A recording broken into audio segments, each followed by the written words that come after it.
果然，不论见过多少熊猫，最后都会爱上陈圆润女士。小狗不仅长得漂亮、奶乎乎的，还很聪明，精通两脚兽语言。当有游客呼唤圆润的外号小狗时，正在玩耍的他立马坐起来看看是谁在喊。听到两脚兽还要喊，赶紧用眼神制止，心想天籁姨们给润润留点面子吧。这天吃完果果的圆润正在回味，突然听到两脚兽示意他旁边还有，他惊喜扭头，果真发现了遗漏的果果。就是说，如此软萌可爱聪明的小熊，难怪会赢得无数猫粉的心。当仔仔想要爬到假山上面玩后，保安担心熊孩子摔下来，赶紧呼唤圆润过来看自己的孩子。圆润听到后风风火火的就走了过来，一把将还在试图逃跑的仔仔薅了下来，感觉润狗狗有点虎妈带娃的风范了。要知道先前圆润无论有多困多累，却总是坚持给性子慢的花花喂奶，把才9个月就离开妈妈的花宝鸡照顾得白白胖胖可可爱爱。而当圆润给3狗4狗喂奶时，烦不胜烦的小狗直接推开熊孩子，并用手牢牢摁住想挣脱开来的仔仔，以至于小4狗愣是被逼出了白眼。而当听到导游谈及自己小时候的事，原本正在认真炫损的圆润立马停下动作，侧过头仔细听对方有没有说自己坏话。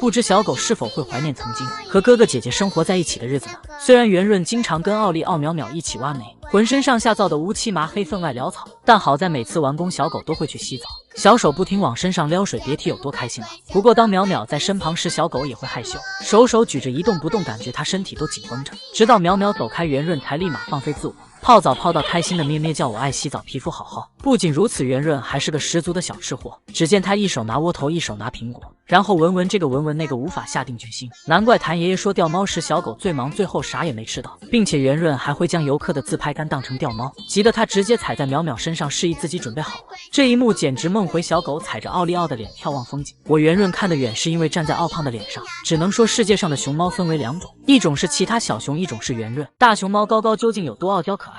就算32岁了，仍能精准拿捏饲养员。这天，奶爸在给实习生介绍工作，听到对方交谈中屡次提到自己的名字，高高熊熊碎碎的挪过来，竖起耳朵偷听，确认饲养员没有讲自己的坏话才放心。高高似乎知道屏幕外有猫粉在关注，奶乎乎的脸蛋搭在手臂上，冲镜头卖萌。就是说，谁能想到32岁高龄的高高，竟然比3岁半的秦华还要显年轻？对此，秦华只想说低声些，难道光彩吗？不过别看高高长得人畜无害，其实他特别会拿捏饲养员。因为高高的牙齿磨损比较严重，奶爸很少给孩子吃坚硬的竹竿，没曾想一身反骨的高高偏爱这一口。如果奶爸没有给他拿来心意的竹竿，小熊精就会故意把竹叶踩得稀巴烂。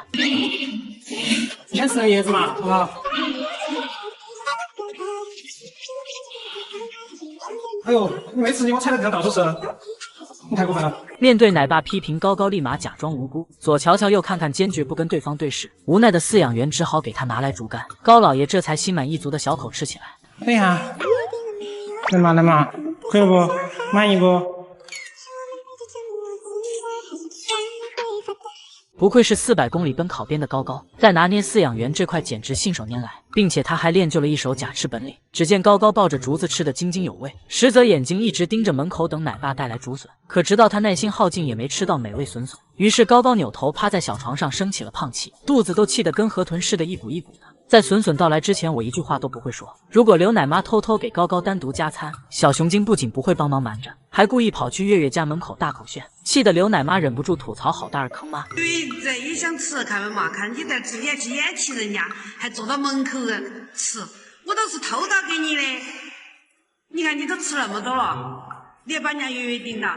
而显眼包高高不仅故意馋月月，还总有办法把其他小熊弄得躁动。有时其他老年熊猫都睡午觉了，高老爷却还在活力四射到处溜达哼唧，只能说把白云放他旁边就老实了。虽然高高在体型上像是白云的儿子，但并不妨碍这对最萌身高差夫妇造娃。于美15年时间里一口气生了5个娃，实力全是真爱不分尺寸，只要开心就行。不过如今白云不白已经是过去式了，唯有高高不高还是现在进行时。看着好大儿奶萌的脸蛋，短小的身材，奶爸都忍不住感慨高高是熊猫界小柯基。不过这话可千万别被高高听到，毕竟他可是熊猫界最记仇的小熊。小杨奶爸只是将高高3次放生，就被这小子记恨了一辈子。时至今日，听到对方名字仍会生胖气。要是高高听到有人背后蛐他，年龄大的他不得气的直接撅过去。看到长隆花100万为萌酷帅庆祝生日，才明白他们宠孩子有多豪横。去年帅帅的生日礼物是10米龙舟，今年奶爸直接安排上一台造价30万、会旋转及升降的马卡龙配色咖啡杯。龙舟和酷酷的茶楼则由外甥龙仔继承。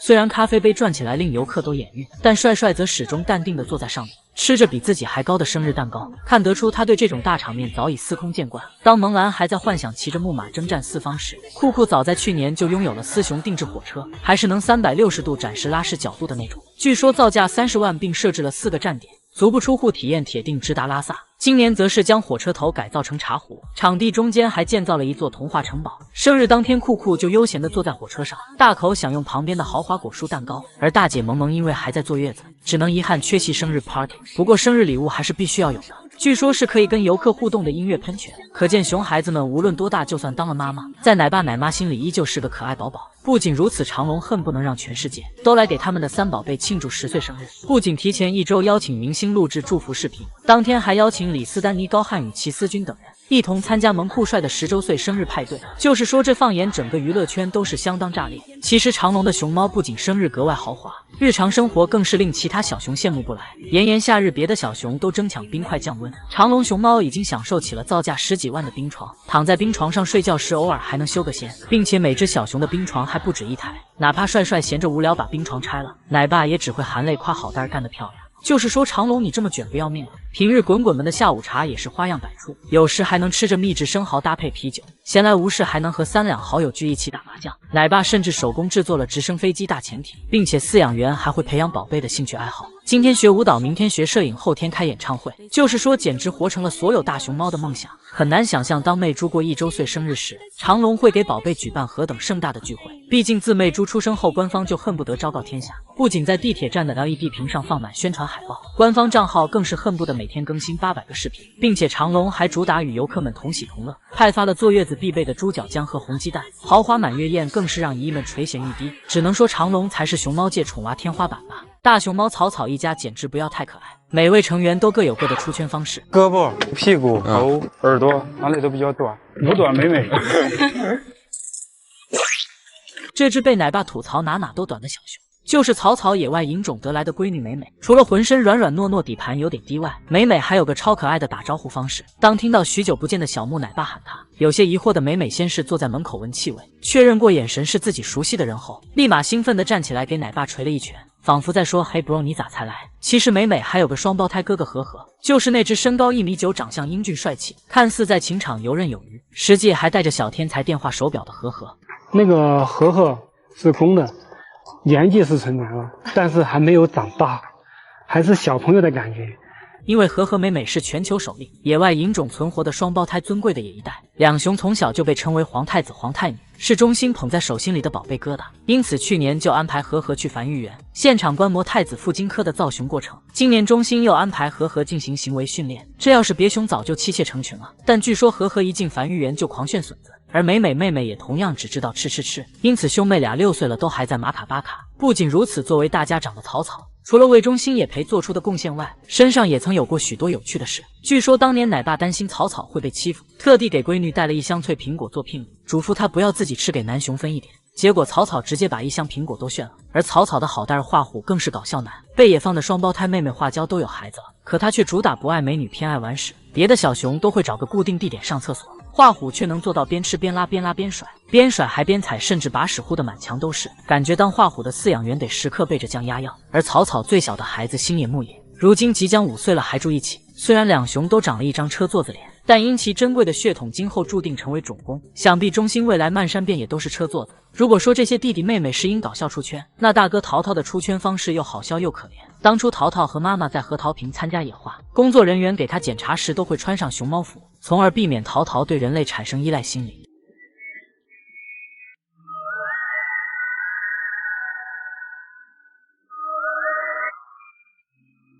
这对1只半岁的熊熊来说真的很吓人。淘淘见到熊猫人的第一眼魂都吓飞了，工作人员做检查时更是害怕到无言，感觉这将是淘淘永远都挥之不去的阴影。如此别具特色的草草家族，网友们爱了吗？飞云就是个方面都很完美的小熊吧，不仅长相绝美，脑子也是1顶1的好用。这天饲养员为了让萌妹活动身体，特地把好吃的笋笋放到了滑梯中间，飞云卡在滑梯边缘伸长胳膊去够笋，反复尝试几次却都还有一段距离。原以为这下萌妹终于能玩滑梯了，可她才不认人拿捏，直接把抱枕扔下去，不费吹灰之力就取到了笋笋吃，把周围的游客都惊得一愣一愣的。这么聪明呀，谁这么聪明呀？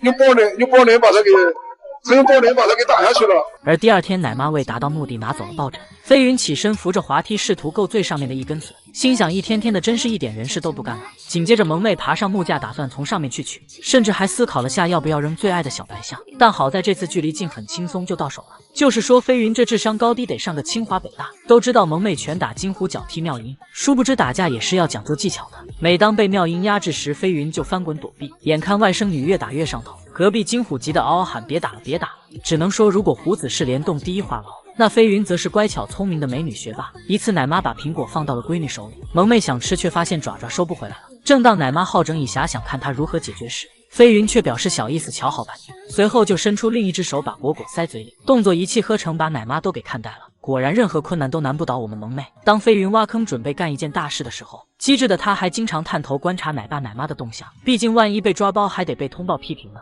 而飞云不仅聪明，还是超治愈的熊熊。这天不知萌妹看见了什么，呆萌的望向天空，笑得超级开心，就好像那吃了毒蘑菇的云南人。清澈的眼神中透露着一丝丝愚蠢，只能说飞云这么可爱，拿小拳拳捶一下金虎怎么了？萌妹抱着小白象睡觉时简直美呆了，奶乎乎的小脸，白得要丝的毛发，就是说谁敢信飞云其实已经14岁了。而金虎听说萌妹又在用美貌迷惑众人，又气又急的他也只敢拿飞云的玩具报仇。萌妹察觉小白象上沾满男雄味后气炸了，直接趴在通道内，胡子下班通道等你。深知打不过的金虎可怜巴巴的缩在树上，奶妈则从栅栏边给好大儿递各种吃的。只能说胡子在窝囊和受气中选了窝囊的受气，看来惹谁都别惹我们萌妹，不然分分钟拿捏回去。看到司汤圆抱住萌兰暖心安慰，才明白大熊猫的友谊有多感人。都知道萌儿是15届的独生子，并且还天生自带吸熊体质，小熊友们都喜欢拉帮结派揉捏他。有次可能是被别的小熊欺负狠了，萌兰独自趴在墙角里伤心难过。司汤圆察觉后，赶紧跌跌撞撞的走去，抱住萌儿暖心拍背安慰，两小只相依偎的画面简直萌化人心。虽然萌兰自小就被迫和萌萌分开，交由不同的干妈抚养，并总是搬家，但好在身旁始终有好兄弟陪着自己。当萌儿想要练习越狱技能时，庆小会跑来当三哥的垫脚石，并趴在墙角帮对方观察奶妈动向。虽然最终没能找到合适的越狱路线，但看着萌兰累到精疲力竭的趴在地上，庆小当即化身按摩师给她活络筋骨，给萌兰舒服的都快睡着了。后来萌儿不幸患上了骨髓炎，下巴红肿的他经常无精打采的趴在地上，庆小便温柔的帮他舔舐伤口，缓解疼痛。当饱受折磨的萌兰独自躲到树上后，庆大也会默默陪在身边给他梳理毛发。回到内舍后，还暖心的拥抱着萌儿，仿佛在说好兄弟，我会一直在你身边。等到萌兰经过治疗，病情好转后，他终于和日思夜想的伙伴见面了。小家伙们齐刷刷聚集在萌兰身边，庆祝萌儿终于摆脱病魔的折磨。当小伙伴出去放风玩耍的时候，奶妈把萌兰关在屋里，让她好好休息。可萌儿却想跟伙伴们出去玩耍，便哼哼唧唧的冲饲养员撒娇求开门。但奶妈担心萌兰的下巴会再次受伤，不顾这小子撒娇卖萌，坚决不肯答应。或许是因为萌儿卖惨的声音太大，小伙伴们闻讯赶来，纷纷出现在窗前，随后果断放弃在外场玩耍的机会，一个接一个的回到房间陪萌兰。果然，任何物种之间都有真挚的友情，而萌兰之所以能收获一众小熊友，绝对离不开她聪明暖心的性格。当年庆大越狱时被卡住动弹不得，萌儿赶紧上前营救，使劲拽他，费了9牛2虎之力才终于营救出来。而当美奶妈想要抱走庆小时，萌兰和庆大会紧紧拉着不肯让他走，心想没有什么能分开我们三兄弟。此外，萌兰的好兄弟还有小雅，他最喜欢的就是抢萌儿手里的竹子吃，即便地上还有很多小雅，也只喜欢3个严选。毕竟他知道萌儿从不会因此跟他翻脸，如此真挚的友情怎能不让姨姨们心软软？只希望所有小熊都能遇到有爱的伙伴，熊生每一天都要健康快乐，开开心心。四喜丸子过生日有多热闹？6月23日是双重喜庆的5岁生日，前一天虫洞奶爸天团就开始布置场地，放上了为龙送的大秋千及定制浴缸。不得不说，金主爸爸真的是用心了。生日当天，院长一早就挂上了横幅，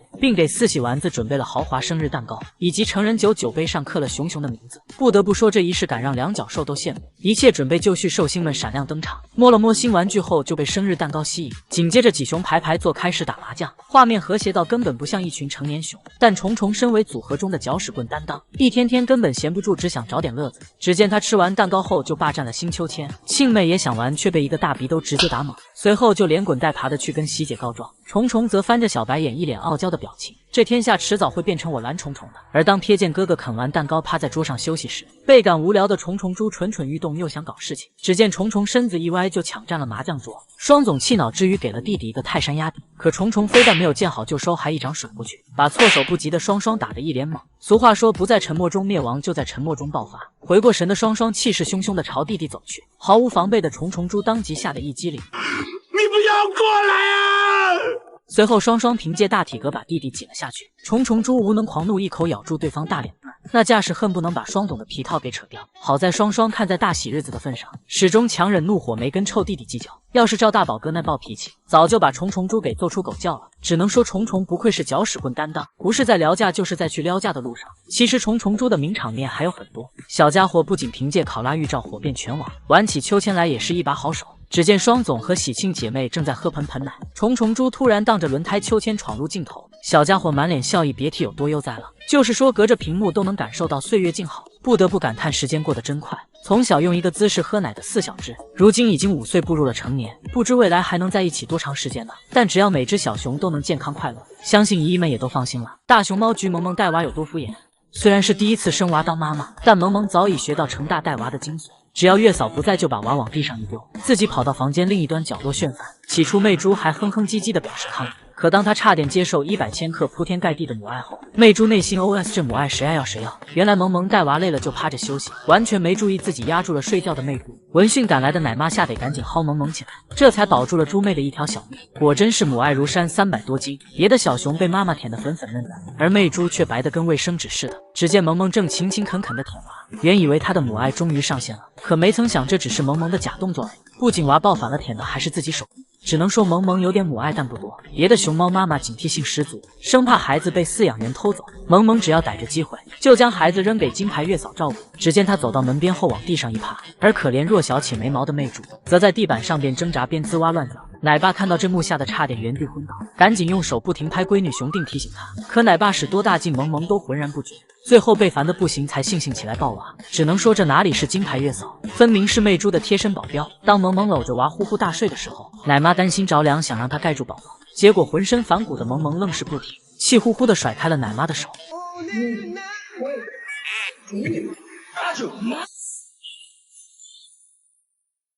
萌萌内心 OS： 又不帮我带娃，凭什么听你们的好？当大梁奶爸进入产房打扫卫生时，萌萌抱着仔望眼欲穿的瞅着对方，快点呀，搞完卫生帮忙带娃。感觉奶爸压根就不敢跟闺女对视，毕竟奶爸奶妈想按照传统方式让萌萌自己带娃，教给孩子生存技能。因此每次带娃前，亲姐不仅用损收买她，还会不停输出彩虹屁鼓励萌萌。或许是萌萌的母爱值已充值成功，奶爸刚把媚珠拿到窗口前，萌萌就迫不及待地伸手去捞闺女。担心弄伤孩子的奶爸赶紧拽开，而萌萌则将大脑袋塞进窗口，用神似哈士奇的清澈愚蠢的眼神死死盯着摄像师。怎么个事？就你小子造谣我不爱带娃的吧？再过2天媚珠就要满月了，网传长隆准备了红鸡蛋与游客同庆，不愧是熊猫界最宠娃的动物园，绝不会放过任何晒娃的机会。没想到旅居比利时的大熊猫，日常生活完全是小说照进现实。比15岁的好好和星辉被选中前往比利时出差15年，原以为是要辛苦打工帮国家赚外汇，没曾想直接被元芳宠成了土皇帝。据说因为好好和星辉的安家问题，比利时南北地区还发生了激烈争抢，最终天堂动物园脱颖而出成为赢家。元芳为了让熊孩子时刻体会家的温暖，斥巨资修建了4.5万平米的中式园林，场地内遍布水榭楼台、石狮子、盆栽等元素，还打造了面积约为5000平米的熊猫馆。而内场则是根据大熊猫的生活习性精心打造的冬暖夏凉的巨大洞穴，别说是熊两脚兽都想住进去了。硬件设施搞定，饮食方面也得跟上。园长豪横地种植了4公顷的竹子场地，各种口味的竹子应有尽有，任君采撷。垂死病中惊坐起，穷人竟是我自己。其他国家都是派饲养员来中国学习，比利时直接挖走了野培组的饲养员留洋，而这一举动也让其他国家纷纷效仿。据说卡塔尔为了更好地照顾京津四海，把比利时熊猫馆的首席兽医挖走了。对此，兽医表示他给的实在是太多了。等到好好和星辉顺利造熊后，比利时又紧急摇来2位中心专家，和奶妈刘洋一起轮流照顾幼崽。而这只自出生就得到中国比利时2国人民关注的熊猫幼崽，后来被取名为天宝，寓意天赐的宝贝，可以说是含着金汤匙出生的孩子。不仅有大批游客排队去看望天宝，奶妈刘洋也对这个孩子极尽宠爱，经常任劳任怨地帮天宝推秋千。看这小子圆滚滚悠闲自在的模样，就知道他绝对是那种吃香的喝辣的，什么事都不用操心的大少爷。原本天宝应该在3岁左右回国，可由于刚好遇到新冠疫情，因此如今8岁了，依旧生活在比利时。在此期间，好好和星辉也要了2胎，生下了双胞胎兄妹宝弟宝妹。元芳没有因场地问题将天宝送回来，而是立马为双胞胎建立了新场地。先前宝弟宝妹过生日的时候，天堂动物园不仅准备了豪华蛋糕，特地请来乐队给兄妹俩奏乐，就是说这才是财阀家的公主王子吧。今年天宝就要和弟弟妹妹一起回国，已经能预感到比利时人民有多不舍了。但其实不管熊孩子身处何处，只要能幸福快乐、身体健康就已足够。看到奶爸近身照顾刚生产后的宜畅，才明白熊猫和饲养员的双向奔赴有多感人。干嘛？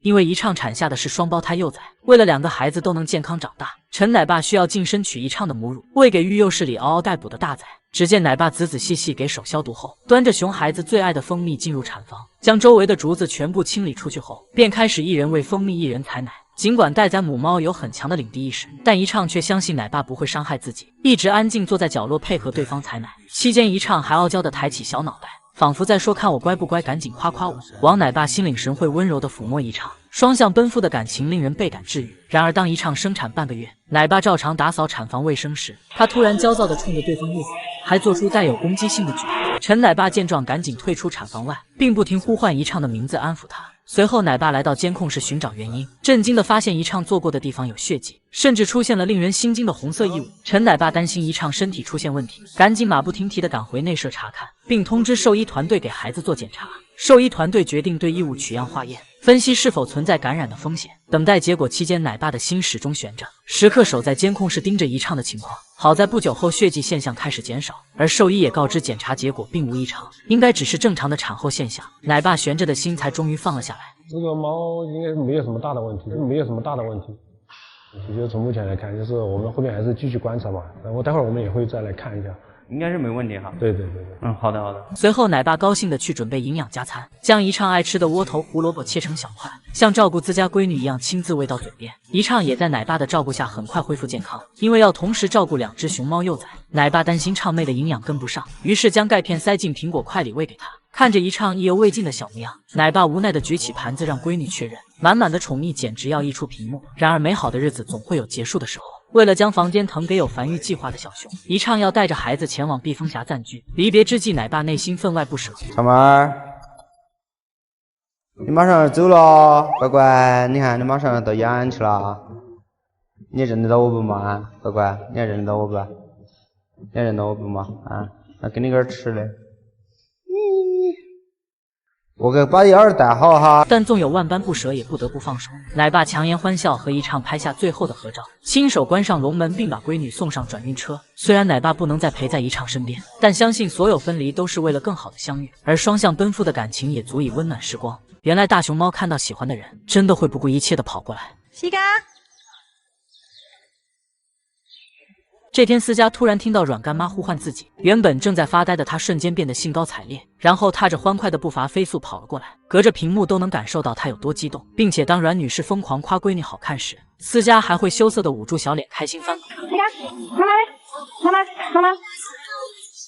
果然，在喜欢的人面前，真的会像小孩子一样肆意撒娇。都知道花花性格温柔，待人亲和，和谭爷爷的感情更是治愈无数人。然而，当谭爷爷带着新奶爸来投喂时，小家伙看到陌生人站在自己身边，有领地意识的他立马扑上去攻击对方。好在花花只是想吓退对方，并没有真的咬。或许在花宝鸡心理世上只分2种人，一种是谭爷爷，一种是其他人。金虎作为熊猫界最话痨的熊熊，会对饲养员的每句话句句有回应，哪怕正在睡觉，只要奶妈一声呼唤，大胡子就会兴高采烈地跟对方撒娇。当奶妈告诉金虎自己要休假后，胡子小手攥着栏杆，气鼓鼓地扭过头，隔着屏幕都能感受到他对奶妈的依赖。都知道容妈正在照顾蕊蕊一家，但当他去看望曾经照顾过的翠翠时，他一声呼唤，小家伙就立马回头。翠翠，在。这样扭过头来看哦。树荫下的翠翠看到奶妈的那刻，不顾对方劝阻，立马从木架上爬下来，宁愿淋着烈日也想离奶妈近一些。哎呀，你不用下来啊，好热。早知道我不喊你了嘛。可以说，熊猫和饲养员的感情完全是双向奔赴。当萌兰抱着石头安静坐着休息，看到季奶爸经过后，立马飞奔而去，像孩子一样趴在窗台上和对方对视。之后更是高兴的忍不住打滚卖萌。如果季奶爸忙于工作无法陪萌兰，他就会歉意的掏出手机给孩子看时间。懂事的萌儿也会乖乖点头回应，随后亦步亦趋的陪奶爸走到道路尽头。虽然熊猫和饲养员的互动温暖治愈，但如果未来真的有分离的那天，饲养员却并不希望熊孩子能记得他们。只要宝贝无忧无虑、自由随风就好。觉得应该不会记得吧？应该不会记得，为什么要让他记得呢？对吧？可见真正的爱，从来不是自我感动式的煽情，而是只要你们幸福就好。看到怡然主动将幼崽交给奶爸，才明白熊猫和饲养员的感情有多深。今天是在这都16天了，我可以去检查一下啊，拿去检查一下，做个体检啊。因为怡然生产后牢牢护着孩子，奶爸们始终没有机会拿到幼崽。出于对孩子身体健康的担心，董奶爸不顾危险决定近身取崽。仔细消毒后，奶爸小心地进入产房，看到对方不断接近自己，角落里的怡然没有任何应激反应。悠闲地翘着脚脚给怀里的孩子喂奶。听到董奶爸要给幼崽做检查后，怡然悄悄放手，任由对方带走孩子。他相信最爱的奶爸不会伤害崽崽，因为幼崽出生时难产，体重很轻。体检时医生检查得非常仔细，不幸的是幼崽不光有根指甲断裂了，2个后肢都分别缺少1个指头。回去的路上，董奶爸忧心忡忡，担心身体的缺陷会影响幼崽正常发育，更担心他的内部发育也会出现问题。董奶爸决定等到孩子满月后，再给他做一次全面的 B 超检查。而当幼崽被放进产巢里面后，听到声音的怡然焦急地等奶爸开门，随后走过去温柔地把孩子抱在怀里。或许怡然也知道幼崽先天有缺陷，但他对孩子的爱却从未减少。这一刻不仅让人感叹母爱的伟大。等到宝宝满月需要体检的时候，董奶爸再次靠近怡然准备取崽。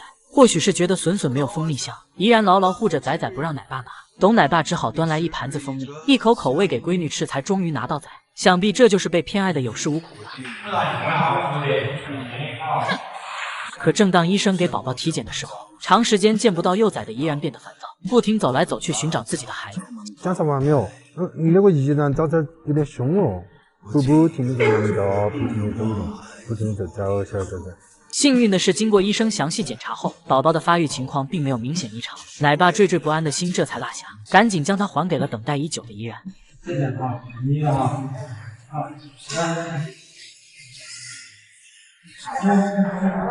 怡然迫不及待地接住孩子，并温柔安慰不停哭闹的崽崽。虽然幼崽并不算完美，但却不会影响怡然妈妈和奶爸们对她毫无保留的疼爱。而怡然能平静地把孩子交给奶爸，绝对是出于对对方的信任和爱，也是奶爸悉心照顾换来的结果。可见真挚的爱从来不分物种。不怕逗逼太奇葩，就怕全聚在一家。蕊蕊一家简直把生活过成了小品。这天，蕊蕊一定坐在熊洞前，结果刚好堵住了咸咸仔的干饭路。小家伙不可思议扭头跟奶妈告状，但也没能动摇蕊蕊只想炫饭的心。无奈的咸咸仔只好使出浑身牛劲，手脚并用，强行挤出一条通天大道。这一刻，生动诠释了何为稳如泰山的妈。事不关己的姐和努力出圈的她，虽然蕊蕊算是2个孩子的妈妈，但她其实比崽崽更幼稚更皮。加餐时间，蕊蕊急切地把嘴巴伸出去，简直满脸都写着迫不及待。实习生小玉看到后提醒她赶紧坐好。坐好，坐好。下个步。好家伙，蕊蕊怕不是一身反骨，这嚣张的小模样简直不要太可爱。然而容妈拿着窝头笋笋出现的那一刻，蕊蕊不敢造次，立马乖乖坐了下来。果然，就算是国宝大熊猫也会看人下菜碟。你这啥姿势？啥姿势？坐，过来坐到。站起来挺高的，像人一个人一样高。下个步。此外，蕊蕊还是个十足的小吃货。实习生在一旁摔竹子，方便熊孩子食用。可急性子的蕊蕊根本等不了一点，伸长胳膊左右开弓，脸都挤变形了才拿到手。哎呦，使劲啊！饿了。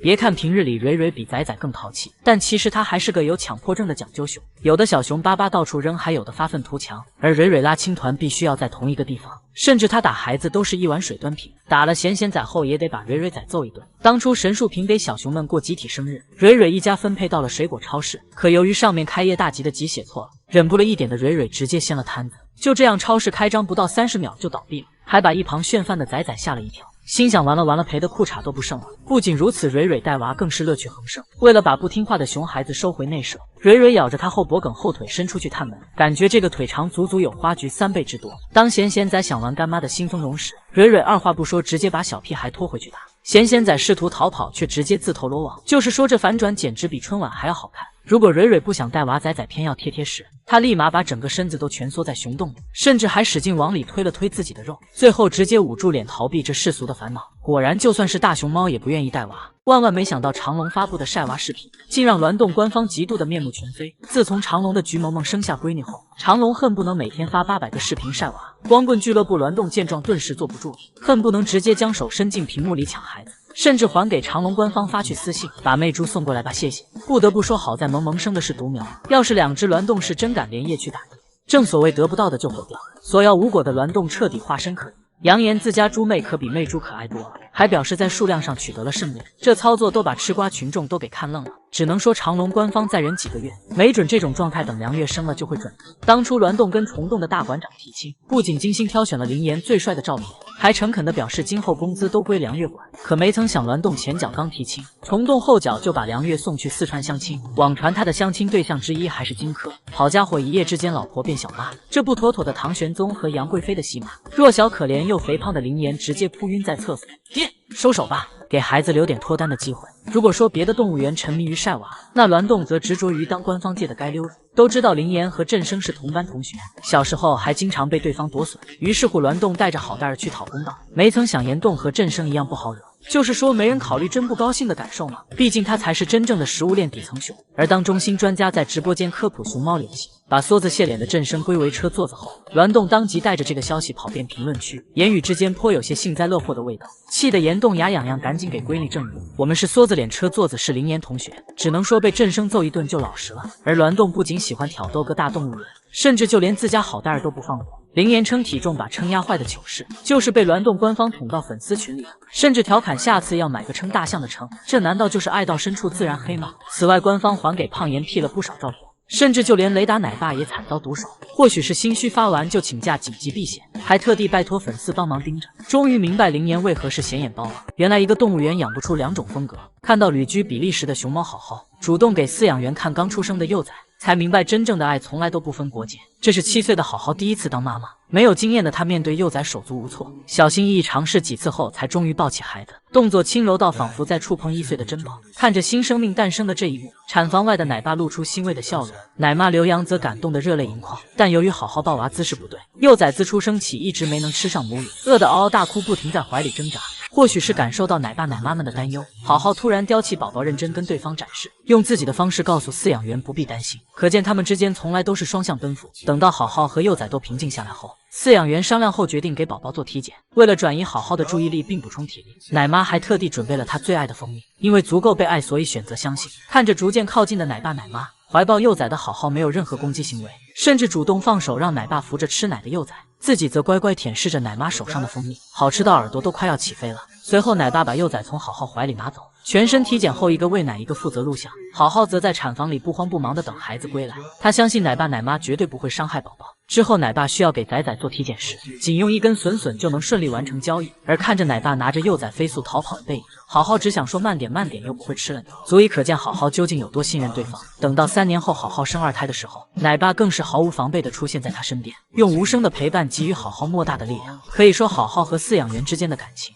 是跨越物种的相互信任，彼此牵挂。虽然比利时鲜少在镜头前进行宣传，但他们对熊猫的爱不比任何人少。当年天堂动物园为了让好好和星辉在异国他乡也能感受到家的温暖，特地聘请中国和本地的建筑团队，斥巨资800万欧元打造了中式熊猫馆。外场完全按四川基地的样子建造，猫爬架、假山、大树，各种丰容应有尽有。内场则是根据大熊猫的生活习性精心打造而成的巨大洞穴，冬暖夏凉。据说常年温度在10到20度之间，担心游客太多会打扰好好一家，园方还直接限制进园游客的数量，以至于好好和星辉明明是来打工的，却硬生生被宠成了公主王子。不得不说，爱从来不分国界，而所有真心爱护大熊猫的人都值得我们的尊重。女明星花花再现鬼脸名场面，原来小家伙真的是等比例放大的可爱。这天花花正在秋千上悠闲玩耍，叶子看到后以强硬姿态挤走姐姐，还嚣张的一脚蹬在花宝鸡脸上。花花自觉打不过，只能被迫让位，随后骂骂咧咧地爬上木床。可他越想越气，和叶子隔空 battle， 结果被对方一口咬住了脑门。